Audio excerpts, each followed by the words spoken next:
অর্থ বিল, আস্থা vote oh সংবিধান সংশোধন ছাড়া অন্য বিষয়ে এমপিরা দলের বিরুদ্ধে যেতে পারবেন বলে একমত বিএনপি ও জামায়াত। তবে এনসিপি সহ কয়েকটি দল বলেছে সংবিধান সংশোধনেও দলের বিপক্ষে যাওয়ার বিধান থাকা উচিত। আবার তত্ত্বাবধায়ক সরকারের অধীনে স্থানীয় নির্বাচনের পক্ষে জামায়াত ও এনসিপি থাকলেও নেই বিএনপি। মঙ্গলবার ঐকমত্য কমিশনের সঙ্গে বৈঠকে এসব অবস্থান জানায় দলগুলো। রাষ্ট্র সংস্কারের মৌলিক ইস্যুতে ঐকমত্যে পৌঁছাতে কমিশনের সঙ্গে রাজনৈতিক দলগুলোর দ্বিতীয় দফার বৈঠক চলছে। মঙ্গলবার দ্বিতীয় দিনে ফরেন সার্ভিস একাডেমিতে অধ্যাপক আলী রিয়াজের সভাপতিত্বে বৈঠকে অংশ নেয় বিএনপি, জামায়াত, এনসিপি সহ ৩০টি দল। এদিন সংবিধানের ৭০ অনুচ্ছেদ, নিম্নকক্ষে নারীর আসন, তত্ত্বাবধায়ক সরকার ও সংসদের স্থায়ী কমিটি নিয়ে আলোচনা হয়। অর্থ বিল, আস্থা ভোট ও সংবিধান সংশোধন ছাড়া বাকি সব বিষয়ে এমপিরা দলের বিরুদ্ধে অবস্থান নিতে পারবেন এমন প্রস্তাবে একমত পোষণ করে বিএনপি ও জামায়াত। তবে তত্ত্বাবধায়ক কিংবা অন্তর্বর্তী সরকারের অধীনে স্থানীয় সরকার নির্বাচনের পক্ষে জামায়াতের অবস্থান হলেও বিপক্ষে বিএনপি। অর্থ বিল, নো কনফিডেন্স এবং সংবিধান চেঞ্জ, এই তিনটা বিষয় ছাড়া আর সকল বিষয়ে একজন পার্লামেন্ট মেম্বার তার দলের বিপরীতে চাইলে ওপিনিয়ন দিতে পারবেন, তিনটাতে পারবেন না। আজকের আলোচনায় মোটামুটি তিনটা বিষয়ে প্রায় সব দল একমত, আর কিছু আলোচনা এসেছে যে দুইটা বিষয়ে একমত, কিন্তু আস্থা ভোট, সংবিধান সংশোধনী এবং অর্থ বিল, এই তিনটার বিষয়ে মেজরিটি একমত বলে আমার মনে হয়েছে। এদিকে তত্ত্বাবধায়কের অধীনে স্থানীয় নির্বাচনের পক্ষে এনসিপি, আর নারী আসনে সরাসরি ভোট চাই তারা। আমাদের বর্তমান যে আসন আছে ৩০০ থেকে ৪০০-তে উন্নীত হবে এবং এখানে ১০০ আসনে শুধুমাত্র নারীরা প্রতিদ্বন্দ্বিতা করে মাঠ থেকে নারী নেতৃত্ব উঠে আসবেন। অর্থ বিল, আস্থা ভোট ও সংবিধান সংশোধনের ক্ষেত্রেও এমপিরা দলের বিপক্ষে যেতে পারবেন বলে একমত এনসিপি সহ কয়েকটি দল। প্রত্যেক দল থেকে অন্ততপক্ষে ২০% নারী প্রার্থী দিতে হবে। গুরুত্বপূর্ণ সংসদীয় কমিটিগুলোতেও বিরোধী দলের নেতৃবৃন্দরা থাকবেন। বৈঠকের শুরুতে অধ্যাপক আলী রিয়াজ জানান, ঐকমত্যের সব বিষয় ঠাঁই পাবে জুলাই সনদে। আগামী মাসেই জুলাই সনদ ঘোষণা সম্ভব বলে মনে করছে সব পক্ষ। আনোয়ার সাদাত নূর, ইন্ডিপেন্ডেন্ট নিউজ, ঢাকা। রাজনৈতিক দলের ঐকমত্য ছাড়া সংবিধানে পরিবর্তন আনা সম্ভব হবে না বলে মন্তব্য করেছেন আইন উপদেষ্টা অধ্যাপক আসিফ নজরুল। মঙ্গলবার বিকেলে ফৌজদারি কার্যবিধি সংশোধনী অধ্যাদেশের খসড়া নিয়ে রাজধানীতে এক মত বিনিময় সভায় এসব কথা বলেন আইন উপদেষ্টা। শত বছরের পুরনো ফৌজদারি কার্যবিধি সংশোধনের খসড়ার উপর মঙ্গলবার রাজধানীর বিচার প্রশাসন প্রশিক্ষণ ইনস্টিটিউটে এই মতবিনিময় সভার আয়োজন করা হয়। ফৌজদারি আইনের নানা দিক নিয়ে আলোচনায় অংশ নেন আইন বিশেষজ্ঞরা, পরামর্শ দেন প্রাসঙ্গিক কিছু ধারা পরিবর্তনের। PRB, police act, prisoners act, prisons act এবং জেল কোড, এই কয়েকটা জিনিসকে সিআরপিসির সাথে সমন্বিত করে কলোনিয়াল আমলের যে সমস্ত জিনিস মানুষকে কষ্ট দেয় জেলখানায়, এই যে কন্ডেম সেল বলেন বা অন্যান্য যে বিষয়গুলো, এই বিষয়টাকে একসাথে যদি অ্যাড্রেস করা হয়, এই যে সরকার একটা বিশাল দায়িত্ব নিয়েছে, আমরা সংস্কারের কথা যেটা বলছি, সেই কাজটা কিন্তু একবারেই হয়ে যাবে। আলোচনা শেষে চলমান সংস্কার ইস্যুতে সাংবাদিকদের প্রশ্নের জবাব দেন আইন উপদেষ্টা। বলেন, বাস্তবায়নযোগ্য সংস্কারগুলো আগস্ট মাসের মধ্যেই শেষ করার চেষ্টা চলছে। কিন্তু যেই সমস্ত সংস্কারের ক্ষেত্রে রাজনৈতিক দলের ঐক্যমত্য প্রয়োজন, প্রধানত সংবিধান পরিবর্তন বিষয়, সেই সমস্ত ক্ষেত্রে আমরা ওয়েট করছি। জুলাই চার্টার সম্পন্ন হয়ে গেলে, যেটা আমরা আশা করি জুলাই মাসে হয়ে যাবে, সেটার ভিত্তিতে আমরা সেই ধরনের বড় ধরনের সংস্কার বা সংবিধানের সাথে ইনভলভ আছে সেই ধরনের সংস্কার আমরা করতে পারবো বলে আশা করি। রাজনৈতিক দলগুলোর ঐক্যমত্য ছাড়া সংবিধান পরিবর্তনের মতো সিদ্ধান্তে যাবে না অন্তর্বর্তী সরকার, এমনটাও জানান আসিফ নজরুল। আশু বাস্তবায়নযোগ্য যে সংস্কার আছে সেটা আমি মনে করি সেটা অগাস্ট মাসের মধ্যে শেষ হয়ে যাবে, আরও আগে হতে পারে, আমি একটু টাইম নিয়ে অগাস্ট মাস বললাম, ঠিক আছে। আর আপনার জুলাই সনদের ভিত্তিতে যেটা হবে সেটা আপনার, আমি ঠিক শিওর না কতদিন সময় লাগবে। আইন উপদেষ্টা বলেন, এই সরকার আইন ও বিচার ব্যবস্থায় এমন কিছু সংস্কার আনতে চায় যাতে আগামীতে কেউ স্বৈরশাসক হয়ে উঠতে না পারে। পুলিশের তদন্ত শুধু পুলিশ করবে না, অন্য কেউ করবে, independent body. Nahid Kamal, independent News, Dhaka. নির্বাচনের সময়সীমা বেঁধে দেওয়ার পক্ষে নয় জামায়াতে ইসলামী, তবে ফেব্রুয়ারির মাঝামাঝি থেকে এপ্রিলের মধ্যে নির্বাচন হলে ভালো হয়, এমন মন্তব্য করেছেন দলটির আমির ডাক্তার শফিকুর রহমান। মঙ্গলবার সকালে রাজধানীর হোটেল শেরাটনে এক সংবাদ সম্মেলনে তিনি এই মন্তব্য করেন। এ সময় নির্বাচন কমিশনের চেয়ারের মর্যাদা রক্ষারও আহ্বান জানান তিনি। বনানীর হোটেল শেরাটনে বাংলাদেশ জামায়াতে ইসলামীর এই সংবাদ সম্মেলন। এতে অংশ নেন বিভিন্ন রাজনৈতিক দলের প্রতিনিধিসহ বিভিন্ন দেশের কূটনীতিকরা।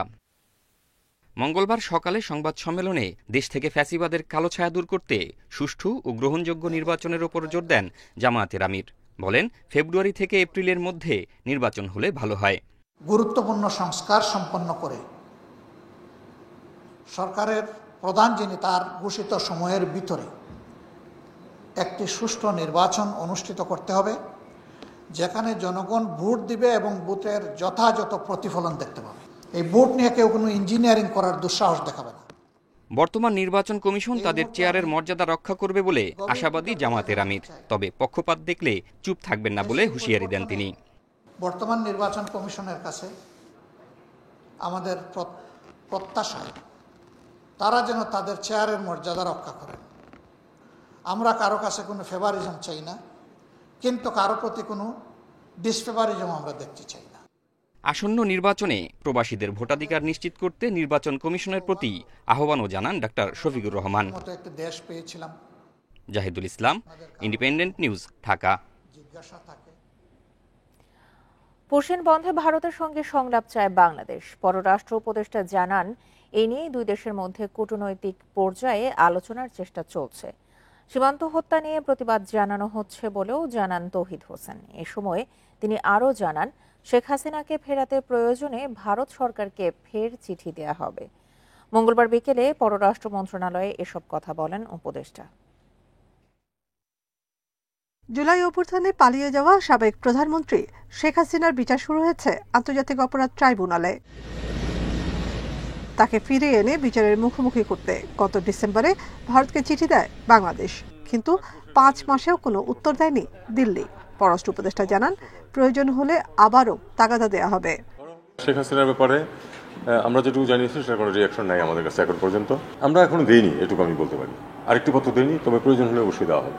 গেল 1 মাসে সীমান্ত দিয়ে প্রায় 2000 মানুষকে পুশিং করেছে ভারত। এ নিয়ে উপদেষ্টা বলেন, পেশির জোর নয়, কূটনৈতিকভাবে ভারতের সঙ্গে সুরাহা চায় ঢাকা। আমরা এছাড়া চেষ্টা করছি যে কনসুলার ইস্যুজ নিয়ে আমাদের একটা মেকানিজম আছে, সেটাকে ব্যবহার করে এই জিনিসটাকে আমরা একটু নিয়মের মধ্যে নিয়ে আসতে পারি কিনা সেই চেষ্টা করছি। আমরা আজকে অথবা আগামীকাল আরেকটা চিঠিও আমরা দেবো এই বিষয়ে, যে আমরা এটা চাই যে নিয়মিত পদ্ধতিতে এই জিনিসটা হোক। কনসুলার ডায়ালগ হতে পারে, অনেকদিন হয় নাই, হতে পারে, যেহেতু এখন একটা ইস্যু আছে যেটা আমরা সমাধান চাই, এটাও হতে পারে। এ সময় তিনি আরও জানান, 8 জুন দ্বিপাক্ষিক সফরে যুক্তরাজ্যে যাচ্ছেন প্রধান উপদেষ্টা। সেখানে বৈঠক করবেন ব্রিটিশ প্রধানমন্ত্রীর সঙ্গে। নাফিজাতুল্লাহ, ইন্ডিপেন্ডেন্ট নিউজ, ঢাকা। আন্তর্জাতিক অপরাধ ট্রাইব্যুনালে নিজের গুমের অভিযোগ জমা দিয়েছেন বিএনপির স্থায়ী কমিটির সদস্য সালাউদ্দিন আহমেদ। এতে প্রধান আসামি করা হয়েছে সাবেক প্রধানমন্ত্রী শেখ হাসিনাকে। সাবেক স্বরাষ্ট্রমন্ত্রী, আইজিপি সহ মোট 7 জনের বিরুদ্ধে অভিযোগ জানান সালাউদ্দিন আহমেদ। ন্যায় বিচারের দাবি জানিয়ে তিনি বলেন, সরকার গঠন করলে বিচার কাজ অব্যাহত রাখবে বিএনপি। 2015 সালের 10 মার্চ রাজধানীর উত্তরা থেকে গুম হন বিএনপি নেতা সালাউদ্দিন আহমেদ। এর 61 দিন পর ভারতের মেঘালয়ের শিলংয়ে তাকে উদ্ধার করে সেখানকার পুলিশ। বিএনপির এই নেতাকে আটকের পর বৈধ নথিপত্র ছাড়া ভারতে প্রবেশের অভিযোগে মামলা করে মেঘালয় পুলিশ। পরে 2018 সালে খালাস পান সালাউদ্দিন। 2023 সালের 28 ফেব্রুয়ারি আপিলেও খালাস পান তিনি। 2015 সাল থেকে ভারতে অবস্থানরত সালাউদ্দিনকে নিজ দেশে ফেরত পাঠানোর নির্দেশ দেয় আদালত। শেখ হাসিনা সরকারের পতনের পর 11 আগস্ট দেশে ফেরেন বিএনপির এই নেতা। এর 9 মাস পর মঙ্গলবার আন্তর্জাতিক অপরাধ ট্রাইব্যুনালের চিফ প্রসিকিউটরের কার্যালয়ে গুমের বিচার চেয়ে অভিযোগ দায়ের করলেন তিনি। প্রধান আসামি সাবেক প্রধানমন্ত্রী শেখ হাসিনা এবং সাবেক স্বরাষ্ট্রমন্ত্রী আসাদুজ্জামান খান কামাল, সাবেক 2 আইজিপি বেনজির আহমেদ এবং একেএম শহীদুল হক সহ 7 জনকে আসামি করা হয়েছে। এখানে প্রাথমিকভাবে 7 জনকে আসামি করেছি। শেখ হাসিনা এবং তৎকালীন স্বরাষ্ট্রমন্ত্রী আসাদুজ্জামান কামাল, বেনজির আহমেদ একেএম শহীদুল হক, মেজর জেনারেল জিয়াউল হাসান, আসাদুজ্জামান মিয়া, মনিরুল ইসলাম। এই পর্যন্ত আমরা নাম মেনশন করেছি। তবে আরও অন্যান্য অনেক আসামি ইনভেস্টিগেশন পর্যায়ে বেরোবে, যেগুলো আমার পক্ষে এখনও আইডেন্টিফাইড করা সম্ভব হয়নি। বিএনপি সরকার গঠন করলে ট্রাইব্যুনালের বিচার কাজ অব্যাহত থাকবে বলে জানান সালাহউদ্দিন আহমেদ। এনফোর্স ডিসঅ্যাপিয়ারেন্সের কথা তো বললাম 709, জুডিশিয়াল এক্সট্রা জুডিশিয়াল কিলিং হয়েছে প্রায় 2700-র মতো, পুলিশ কাস্টডিতে মারা গেছে অসংখ্য। এইভাবে যারা নির্যাতিত হয়েছে, যারা নির্বাসিত হয়েছে, যারা কারাবাসে গিয়েছে, যারা অন্ধত্ব বরণ করেছে, চিরতরে অপঙ্গত্ব বরণ করেছে, শিকার হয়েছে হত্যাকাণ্ডের, এগুলো সবগুলোর বিচার করা হবে ইনশাআল্লাহ। এগুলো কন্টিনিউ করতে হবে। এর আগে জানুয়ারিতে নেতাকর্মীদের গুম খুনের ঘটনার বিচার চেয়ে ট্রাইব্যুনালে অভিযোগ দাখিল করেছে বিএনপি। বাংলাদেশের ভবিষ্যৎ আমরা কিরকম চাই। শাহাদাত স্বপন, ইন্ডিপেন্ডেন্ট নিউজ, ঢাকা। রাজশাহীতে এক সপ্তাহে করোনা শনাক্তের হার 35% বেশি। শুধু সোম এবং মঙ্গলবার 26টি নমুনার 13টিতেই কোভিড ভাইরাস ধরা পড়েছে। আক্রান্তরা বেশিরভাগ চিকিৎসা সেবায় জড়িত। এতে উদ্বেগের কিছু না দেখলেও স্বাস্থ্যবিধি মেনে চলার পরামর্শ বিশেষজ্ঞদের। 2022 সাল থেকে করোনা সংক্রমণ কমতে শুরু করে। পরের বছর থেকে করোনা রোগী শনাক্তের হার শূন্যের কাছাকাছি। তবে নতুন করে যেন আবার চোখ রাঙাচ্ছে অতি সংক্রমণশীল এই ভাইরাস। রাজশাহী মেডিকেলের ল্যাবে 1.5 বছরে শুধু বিদেশ যাত্রা কিংবা ব্যক্তিগত কারণে করোনা পরীক্ষার জন্য নমুনা জমা পড়েছে। এই সময়ে কারোই এ রোগ শনাক্ত হয়নি। তবে মে মাসের শেষ সপ্তাহে একজনের শরীরে এ ভাইরাস ধরা পড়ে। এরপর এ হার বাড়তে থাকে। গেল সোমবার 15টি নমুনার মধ্যে 9টিতে করোনা ধরা পড়ে। আমরা যে ভ্যাকসিন দিলাম, ধরেন তার ভ্যাকসিনটা গেল, তার ওই ভ্যাকসিনটা যায় ওই ভাইরাসটা ওই মাসে কাজ করবে। এখন সেই ভাইরাস একটা চেঞ্জ হয়ে গেল, তখন আর আমার ওকে চিনতে পারছে না। ফলশ্রুতিতে কি হচ্ছে, সে আক্রান্ত হচ্ছে। কিন্তু যেটা হচ্ছে লাভ যেটা হচ্ছে আমাদের সিভিয়ারিটি কম হচ্ছে। নতুন আক্রান্তদের হাসপাতালে ভর্তির প্রয়োজন হয়নি। তবুও বিশেষ ওয়ার্ড প্রস্তুত রেখেছে রাজশাহী মেডিকেল। করোনার জন্য যে বিশেষায়িত আইসোলেশন ওয়ার্ড সেটি সার্বক্ষণিক প্রস্তুত রেখেছি এবং যে কোনো পরিস্থিতিতে যদি করোনা পজিটিভ রোগী আমাদের এখানে ভর্তি হয়, আমরা তাদের সেবা দেওয়ার জন্য যা যা প্রয়োজন সেই জনবল থেকে শুরু করে ওষুধপত্র সেগুলো প্রস্তুত রেখেছি। সংক্রমণ বৃদ্ধিতে উদ্বেগের কিছু দেখছেন না বিশেষজ্ঞরা। বলছেন আগের মতো তীব্র শারীরিক সমস্যা হওয়ার শঙ্কা কম এখন। করোনা ভাইরাস মিউটেশন হয়ে যাওয়ার পরে এটা মেইনলি এখন আপার রেসপিরেটরি ট্র্যাক্টকে ধরতেছে। একদম ফ্লু লাইক সিমটমস, মানে সর্দি, জ্বর, কাশি একটু এরকম থাকতেছে। সিভিয়ার কেস আমরা রাজশাহীতে এখনও দেখি নাই। সেই সময় কিন্তু প্রেডিকশন ছিল যে করোনাটা একসময় আলটিমেটলি ফ্লু লাইক ইলনেসের মতো করে করোনাতে পারসিস্ট করবে, এবং সেই প্রেডিকশনটা কিন্তু আসলে বাস্তবে আমরা দেখতে পাচ্ছি। চিকিৎসকরা উদ্বিগ্ন না হলেও মাস্ক ব্যবহার সহ অন্য স্বাস্থ্যবিধি মেনে চলার পরামর্শ দিয়েছেন। Ahsan Habib, Apu, independent news, Rajshahi. জমে উঠেছে দেশের বিভিন্ন জেলার কোরবানির পশুর হাট। সবগুলো হাটেই বেচা কেনা ভালো বলছেন ক্রেতা বিক্রেতারা। বড় পশুর চেয়ে ছোট ও মাঝারি পশুর চাহিদা বেশি বাজারে। হাটে ক্রেতা বিক্রেতাদের নিরাপত্তায় তৎপর আইন শৃঙ্খলা বাহিনী। রাজশাহীর সিটি হাট ক্রেতা বিক্রেতাদের হাকডাকে মুখর কুরবানির পশুর হাট। রাজশাহী অঞ্চলের সবচেয়ে বেশি পশু কেনাবেচা হয় এই হাটে। রাজশাহীর 19টি স্থায়ী হাটে চলছে পশু বেচা কেনা। এবারও ছোট ও মাঝারি গরুর চাহিদা বেশি। দাম নিয়ে মিশ্র প্রতিক্রিয়া ক্রেতা বিক্রেতাদের। গরু এবার অনেক আমদানি, হ্যাঁ, কিন্তু গরুর দাম প্রচুর আর কি, আমরা গরু কিনতে পারছি না।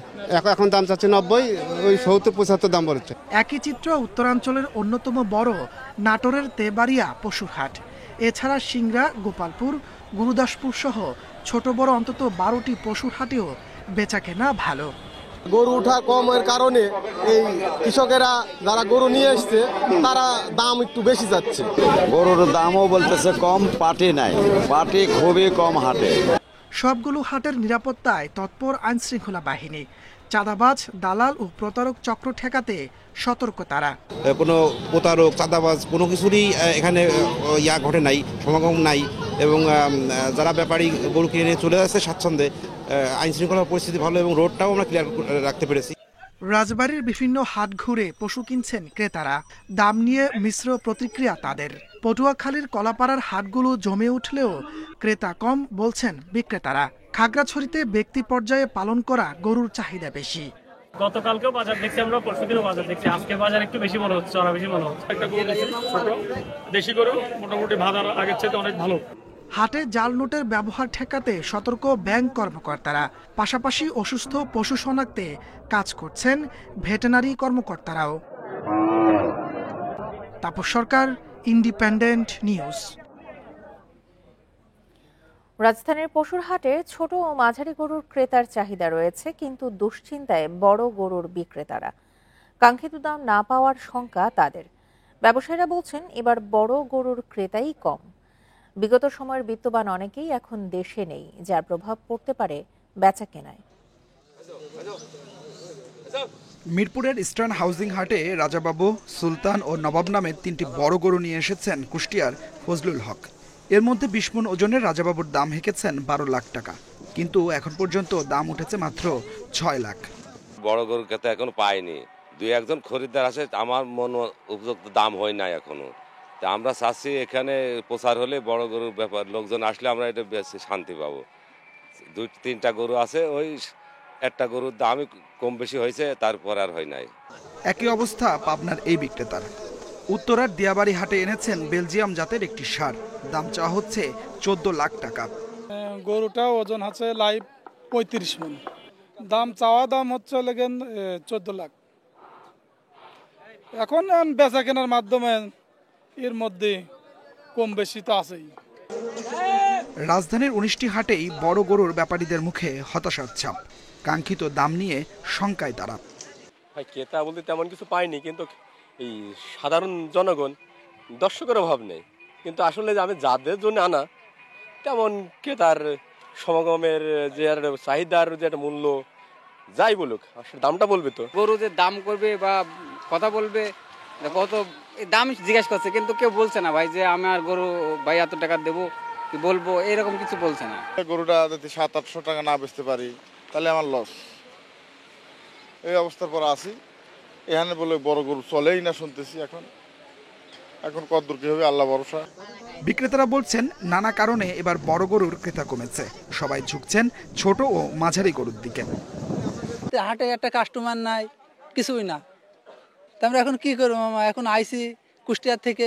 গরুর দাম প্রচুর বেশি যাচ্ছে, যেটা ক্রেতার নাগালের বাইরে যাচ্ছে ওনারা দাম, এখনো নাগালের মধ্যে আসে নাই। হাটের গরু অনেক জমছে, কিন্তু গরুর দামটা একটু বেশি। অন্যান্য হাটও দেখছি, আমরা গতকাল গাবতলীও গেছিলাম, গাবতলীর তুলনায় এই হাটে একটু গরুর দামটা বেশি চাইতেছে। গত বছরের চেয়ে এবার দেশে কোরবানির পশুর উৎপাদন 5 লাখ কমেছে, তারপরও বড় গরুর চাহিদা কম। Adilur Rahman, Independent News, Dhaka. এবার রাজধানীর পশুর হাট কাঁপাবে যুবরাজ, ভাগ্যরাজ আর কালামানিকরা। গাবতলী ও দিয়াবাড়ির হাটের এই গরুগুলোর ওজন 20 থেকে 30 মণ। দাম চাওয়া হচ্ছে 10 লাখ থেকে 30 লাখ টাকা পর্যন্ত। ব্যাপারীর আশা হাঁকানো দামেই বিক্রি হবে এই বড় গরুগুলো। বিশাল দেহের এই গরুটির নাম যুবরাজ। রাজশাহীর মোহনপুর থেকে গাবতলী হাটে গরুটি নিয়ে এসেছেন মমতাজ মৃধা। 4 বছর ধরে লালন পালন করা যুবরাজের ওজন 30 মণের বেশি বলে জানালেন ব্যাপারী। প্রায় 6 ফুট উচ্চতার যুবরাজকে কোনো ফিড নয়, ঘাস আর গম খাইয়ে বড় করা হয়েছে বলে জানালেন মৃধা। মোহনপুর থানা থেকে নিয়ে এসেছি কাকা, 30 লাখ টাকা হলে বিক্রি করব। এ গরু ঘাস খাওয়াইছি, গমের চটা খাওয়াইছি, খুদের ভাত খাওয়াইছি। পাশেই দাঁড়িয়ে আছে ভাগ্যরাজ। 5 বছর ধরে রাজশাহীতে লালন পালন করেছেন মেহেদি হাসান সবুজ। অনলাইনে পর্যাপ্ত দাম না পেয়ে গাবতলীর হাটে নিয়ে এসেছেন। অনলাইনে দাম বলে 22 লক্ষ টাকা, তোমার চিন্তা ভাবনা ছিল 30 লক্ষ হলে ছাড়া চিন্তা ভাবনা ছিল, তো এরকম পরে অনলাইনে বিক্রি না হয় আমি রাজশাহী থেকে ঢাকাতে নিয়ে এসেছি ভালো একটা আশায়, ভালো একটা দামে। ব্যাপারীরা 20 মণ ওজনের গরুর দাম হাঁকছেন 10 থেকে 20 লাখ টাকা। তেমনি একটি গরু কালামানিক। রাজধানীর দিয়াবাড়ি হাটে ওঠানো হয়েছে কালামানিককে, দাম 10 লাখ টাকা। দাম দর 10 লাখ চাচ্ছে, এখন 5 বলছে। এখনও রাজধানীর হাটগুলো সেভাবে জমে ওঠেনি। আরও 2-1 দিন পর থেকে হাটে ক্রেতা সমাগম বাড়বে বলে আশা ব্যাপারীদের। বন ইবনে কামাল, ইন্ডিপেন্ডেন্ট নিউজ, ঢাকা। গরু মহিষের পাশাপাশি চট্টগ্রামের কর্ণফুলীর মজ্জার টেক কোরবানির পশু হাটে এবারের চমক মরুভূমির জাহাজ খ্যাত উট। উটগুলো দেখতে ভিড় করছেন কৌতূহলী মানুষ। প্রতিটি উটের দাম হাঁকা হচ্ছে ৩৫ লাখ টাকা। বিক্রি না হলে উট ৩টি জবাই করে আশপাশের মানুষকে খাওয়াবেন বলে ঘোষণা দিয়েছেন হাটের ইজারাদার। চট্টগ্রামের মজ্জারটেক কোরবানির হাটে বড় আকারের গরুকে কেন্দ্র করে মানুষের আগ্রহ থাকে বেশি, কিন্তু আবার বড় গরু কিংবা মহিষ নয়, হাটে আসা 3টি উটকে কেন্দ্র করে ভিড় করছেন ক্রেতারা। 5 বছর আগে সৌদি থেকে 7টি উট আনেন বেনাপুলের ফিরোজ মামুন ডেইরি ফার্ম। চট্টগ্রামের এই হাটে আনা 12 থেকে 15 মণ ওজনের প্রতিটি উটের দাম চাওয়া হয়েছে 35 লাখ। শৌখিন ক্রেতাদের জন্য আনা উট বিক্রির কথা প্রায় চূড়ান্ত বলেও জানান ডেইরি ফার্মের প্রতিনিধি। এটা নিয়ে আসা আপনার হলো সৌদি আরব থেকে। এ নিয়ে আমরা ধরেন আমাদের যশোর পুটখালি এখানে 5 বছর ধরে লালন পালন করছি, করে এখন ধরেন এখানে বিক্রয় করার জন্য নিয়ে এসেছি। যদি বিক্রয় করতে পারি তাহলে তো কপাল ভালো আমাদের, আর না হলে ধরেন তো আমাদের ব্যাকে নিয়ে যেতে হবে। শুক্রবার উটগুলো হাটে তোলার পর থেকে দেখতে ভিড় করছেন মানুষ। কিনতে না পারলেও উট দেখেই আনন্দ পাচ্ছেন সবাই। বাজারে বিশাল উট আসছে বলে বলছে, সেই জন্য আমরা দেখার জন্য আসছি, অনেক আগ্রহ করি। আমাদের বাংলাদেশে একটু নতুন না হিসেবে, ওইখানে তো পুরান সবাই দেখতে আসে, সেই জন্য আমি দেখতে এসেছি। আমাদের ইচ্ছা ছিল দুবাই থেকে বিদেশে দেখবো, কিন্তু এখানে তো দেখবো ওগুলো উট, কল্পনার বাইরে এত বড় উট আমরা কখনো দেখি নাই। প্রতি বছর যশোরের ব্যাপারীরা হাটে বড় গরু আনলেও এবার গরুর সাথে এনেছে 3টি উট। উটগুলো বিক্রির আশা হাট ইজারাদারের। কি বলো কবে কিনে এটা কি বলেন, না হলে আকবর মামা জব করে দিব নিয়ে বাংলাদেশের সবাই জানবে আকবর মামা উট জব করছে। এগুলো তো আনসিদে আমাদের চট্টগ্রামের যত শিল্পপতি আছে, তাহলে ওরা যদি না আকবর মামা নিয়ে জব করে খাওয়ালে নাম আমার হবে। এর আগে 2022 সালে মজ্জারটেক কুরবানির হাটে গোলাপি মহিষ তুলে সারা ফেলেছিলেন এক খামারে। তবে এবার উটের উপস্থিতি সেই চমককে ছাপিয়ে গেছে। আলমগীর সবুজ, ইন্ডিপেন্ডেন্ট নিউজ, চট্টগ্রাম। কোরবানির ঈদ উপলক্ষে জামালপুরের ইসলামপুর বাজার স্টেশন থেকে চালু হয়েছে পশুবাহী প্রথম ক্যাটল স্পেশাল ট্রেন সার্ভিস। এই বছর 3টি ট্রেনে 1200 গরু জামালপুর থেকে ঢাকায় নেওয়া হবে। প্রতিটি গরু পরিবহনে খরচ পড়বে মাত্র 500 টাকা। ট্রেনে গরু নেয়ায় খরচ কমার পাশাপাশি নানা সুবিধা দেখছেন ব্যবসায়ী ও খামারিরা। করোনা পরিস্থিতির সময় কম খরচে পশু পরিবহনের লক্ষ্যে 2021 সালে ক্যাটল স্পেশাল ট্রেন চালু করে রেলওয়ে। এবারও জামালপুরের ইসলামপুর বাজার স্টেশন থেকে সোমবার 25টি ওয়াগনে 400 গরু নিয়ে যাত্রা করে প্রথম ক্যাটল স্পেশাল ট্রেন সার্ভিস। ব্যবসায়ীরা বলছেন, ট্রেনে পশু পরিবহনে খরচ কমার পাশাপাশি এড়ানো যাচ্ছে যানজটের ভোগান্তি ও দুর্ঘটনার ঝুঁকি। আবার ট্রেনে গেলে মানে নিরাপত্তা, ছিনতাইকারী ধরতে পারে না, আপনার গরু কোনো ক্ষতি হয় না, মানে একবার সেফ। বিশেষ করে ট্রেনে গেলে আমাদের গরুগুলো খুব সুস্থ থাকে। বিক্রি না হওয়া গরু নিয়ে ঢাকা থেকে ফেরার জন্যও স্পেশাল ট্রেন চালুর দাবি জানিয়েছেন ব্যবসায়ীরা। আমরা যদি গরু না বেচতে পারি তাহলে পরে একটা ট্রেন দিলে গরু টাকা নিয়ে ট্রেনে আনা যাবো, সুবিধা হবো। আমরা টেরাগা গরু জার্নি বেশি হয়ে যায়, অনেক ক্ষয়ক্ষতি হয়, এমনি খরচের হার বেশি বেড়ে যায়। এই জন্য আশা গেলে একটা ট্রেন দিলে আমার খুব সুবিধা হয়। জামালপুর থেকে ঢাকা পর্যন্ত প্রতিটি ওয়াগনের ভাড়া 8000 টাকা। একটি ওয়াগনে নেওয়া যায় 16টি গরু। সুবিধা বেশি পাওয়ায় পশু পরিবহনে ব্যবসায়ীদের আগ্রহ বাড়ছে বলছে রেলওয়ে। এদের পৌঁছার জন্য আমরা সর্বাত্মক সব ধরনের সহযোগিতা এবং সব ধরনের নিরাপত্তা ব্যবস্থা আমরা প্রদান করে থাকি, এবং তারা সার্ভিস পেয়ে অন্তত খুশি, এবং তারা মানে প্রতি বছরই এই সার্ভিসটা পাওয়ার জন্য তারা আশাবাদ ব্যক্ত করেন। এবার জামালপুর থেকে 3টি ট্রেনের 75টি ওয়াগনে 1200 গরু নিয়ে ঢাকায় যাচ্ছে ক্যাটল স্পেশাল ট্রেন। গত বছর 3টি ট্রেনের 58টি ওয়াগনে পরিবহন করা হয় 968টি গরু। Independent news. মূল্যস্ফীতি সেপ্টেম্বরের মধ্যে 7% নেমে আসবে, এমনটাই আশা করছেন বাংলাদেশ ব্যাংকের গভর্নর।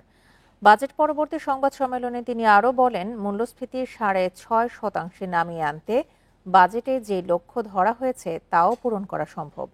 এদিকে এনবিআর এর দাবি, ফ্ল্যাট কিনতে কালো টাকা সাদা নয়, সুযোগ রাখা হয়েছে অপ্রত্যাশিত অর্থ বিনিয়োগের।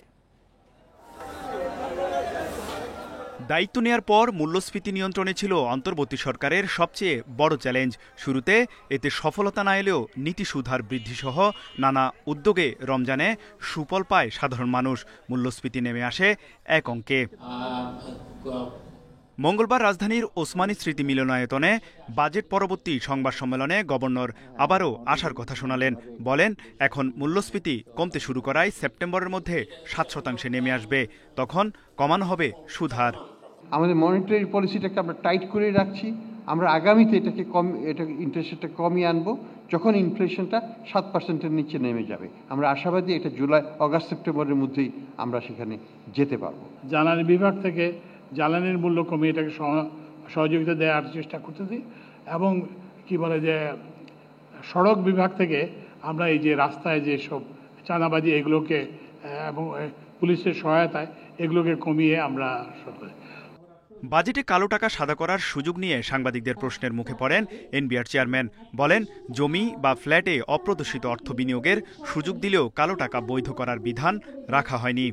গত বছর 15% ট্যাক্স দিয়ে কালো টাকা ছিল, এটা স্যার গত অগাস্টেই আপনি আসার পরেই সাথে সাথে এটা আমরা বাতিল করে দিয়েছি।